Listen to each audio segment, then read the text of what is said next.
August மாத பலன் பார்த்துருவோம்.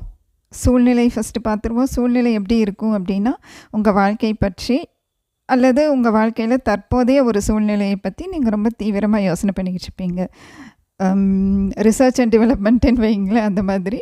அப்படி பண்ணிட்டு இருக்கும்போது என்ன ஆகும் அப்படின்னா, சேலஞ்ச் பொசிஷனில் பார்த்தீங்கன்னா 10 ஆஃப் ஸ்வார்ட்ஸ் இருக்குது. அதை நான் ஒழிச்சு வச்சுருக்கேன் ஏஸ் ஆஃப் கப்ஸுக்கு பின்னாடி. ஓகேங்களா?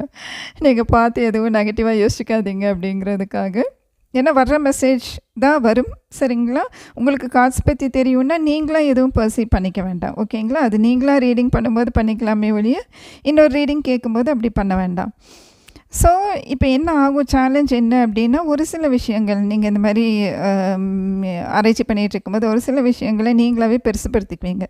அது அது கடுகாக தான் இருக்கும். நீங்கள் அதை பாறாங்கல்லாக்கி வச்சுட்டு உட்காந்துட்டு இருப்பீங்கன்னு வச்சுக்கோங்களேன். ஸோ அதுதான் சேலஞ்ச். நீங்கள் அந்த மாதிரி பண்ணாதீங்க. சரிங்களா? அது சின்ன விஷயந்தான். நீங்கள் அதை பெருசாக்கணுன்ட்டு அவசியம் கிடையாது. அது உங்களுக்கே புரியும் நீங்கள் அதை சந்திக்கும்போது. ஓகேங்களா? ஆனால் அவுட்கம் பாருங்களேன் எவ்வளோ அழகாக இருக்குது. ஒரு சில பேர்த்துக்கு லவ் ப்ரப்போசல் வரும். லவ் பண்ணிகிட்ருக்கீங்கன்னா அவங்க கூட நீங்கள் வெளியில் போவீங்க. ட்ராவல் இருக்குது.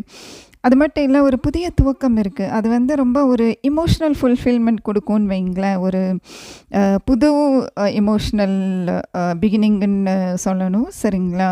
அன்பை வந்து அது ஒரு பொழியிற அன்பு இல்லையா? இங்கே பாருங்கள், ஏஸ் ஆஃப் கப்ஸில் வந்து எப்படி அது அது ஒரு என்ன சொல்கிறது, ஷவர் ஆஃப் லவ்ங்கிற மாதிரி ரொம்ப அன்பான ஒரு விஷயம்னு வைங்களேன் நடக்கும். அவுட்கம் ஆகஸ்ட் மந்தில் இது எப்படி எக்ஸ்ப்ரெஸ் பண்ணுறதுன்னு தெரியல, அந்தளவுக்கு இருக்குது. இல்லைன்னா நான் கரெக்டாக வேர்ட்ஸ் போட்டிருப்பேன். ஓகேங்களா? இப்போ கைடன்ஸ் என்ன அப்படின்னு பார்த்தா, ஆக்சுவலி குயின் ஆஃப் ஸ்வார்ட்ஸும் சரி, ஹெர்மெட்டும் சரி, அவங்க வந்து வாழ்க்கையில் நிறைய அனுபவித்தவங்க. சரிங்களா? அனுபவித்து பாடமெல்லாம் கற்றுக்கிட்டவங்க. நீங்கள் அப்படி தான் இருக்கீங்க. சரிங்களா? வாழ்க்கையில் நிறைய அனுபவிச்சிட்டிங்க. அதில் நிறைய பாடங்கள் கற்றுருக்கீங்க. அதனால இப்போ என்ன ஆகிருக்கும் அப்படின்னா, நீங்களாக ஒரு வட்டத்தை போட்டு அதுக்குள்ளே இருப்பீங்க. சரிங்களா? இப்போது அந்த வட்டத்தை தாண்டி ஒருத்தர் வராங்க, இந்த ஏஸ் ஆஃப் கப்ஸை தூக்கிட்டு வராங்கன்னு வச்சுக்கோங்களேன். அதை வந்து அவ்வளோ அசால்ட்டாக உள்ளே விட்டுற மாட்டீங்க உங்கள் வட்டத்துக்குள்ளே.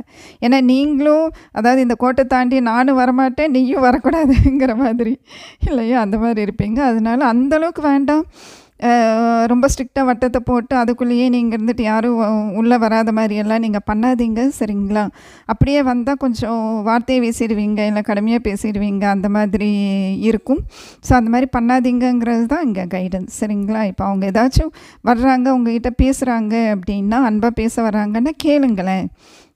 வட்டத்துக்குள்ளேயே உட்காந்துட்டு உடாம பண்ணாதீங்க. கேளுங்க அவங்க என்ன பேச வராங்க, அந்த அன்பு என்ன, அது எப்படிப்பட்ட அன்பு, அதை அனுபவிங்களேன். அது ரொம்ப அழகு தானே அன்புங்கிறது.